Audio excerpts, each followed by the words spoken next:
ان مسلمان سال میں 2 عیدیں مناتے ہیں، دونوں عیدوں کا دار و مدار چاند پر ہے۔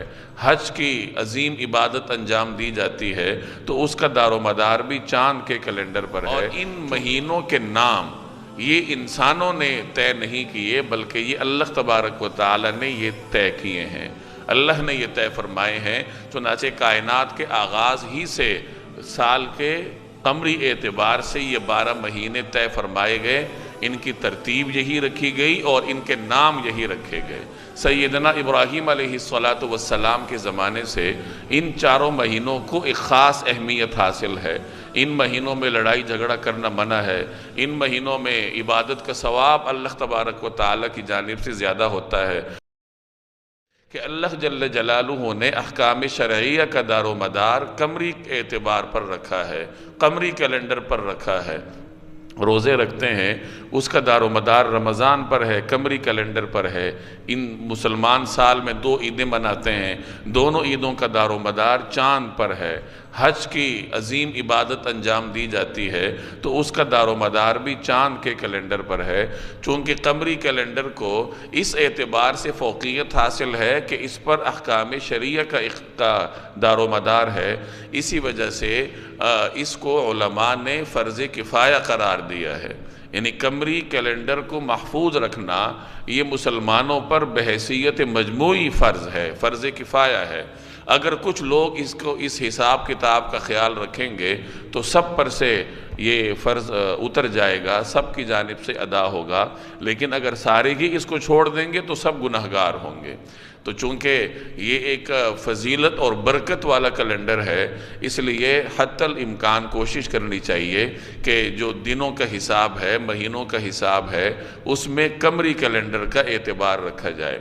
کم از کم درجے میں یہ ہے کہ ہمیں یہ معلوم ہو کہ آج قمری کیلنڈر کی تاریخ کیا ہے، سال کون سا ہے، مہینہ کون سا ہے۔ اس کا آسان طریقہ یہ ہے کہ آج کل موبائلوں میں سہولت موجود ہوتی ہے، تو جہاں دوسرا کیلنڈر آپ محفوظ رکھتے ہیں تو وہاں قمری کیلنڈر بھی موبائل میں محفوظ رکھنا چاہیے، اور یہ ایک قسم کا آدمی کے لیے ثواب کا ذریعہ ہوتا ہے کہ جب آپ اس نیت سے قمری کیلنڈر موبائل میں محفوظ رکھیں گے کہ چونکہ اس پر شریعت کے احکام کا دار و مدار ہے اور اس کی حفاظت کو علماء نے فرض کفایہ قرار دیا ہے، تو میں اس کو اس نیت سے اپنے موبائل میں محفوظ کر رہا ہوں، تو آپ کی یہ نیت آپ کے اس عمل کو آپ کے لیے ثواب بنا دے گی۔ اب موبائل میں آپ کا کیلنڈر محفوظ رہے گا اور مفت میں آپ کو ثواب ملتا رہے گا۔ تیسری بات یہ سمجھ لیجئے کہ قمری سال کے جو 12 مہینے ہیں، ان 12 مہینوں کی جو ترتیب ہے کہ محرم ہے، صفر ہے، ربیع الاول ہے اور آخر میں ذی الحج ہے، یہ ترتیب اور ان مہینوں کے نام یہ انسانوں نے طے نہیں کیے، بلکہ یہ اللہ تبارک و تعالی نے یہ طے کیے ہیں، اللہ نے یہ طے فرمائے ہیں۔ چنانچہ کائنات کے آغاز ہی سے سال کے قمری اعتبار سے یہ 12 مہینے طے فرمائے گئے، ان کی ترتیب یہی رکھی گئی اور ان کے نام یہی رکھے گئے۔ ایک بات یہ سمجھ لیجئے کہ ان 12 مہینوں میں سے 4 مہینوں کو حرمت والے مہینے کہا جاتا ہے۔ ذی-قعدہ، ذی الحج اور محرم، یہ 3 مہینے اکٹھے ہیں اور چوتھا مہینہ رجب ہے، تو یہ 4 مہینے حرمت والے مہینے کہلاتے ہیں۔ سیدنا ابراہیم علیہ السلام کے زمانے سے ان 4 مہینوں کو ایک خاص اہمیت حاصل ہے۔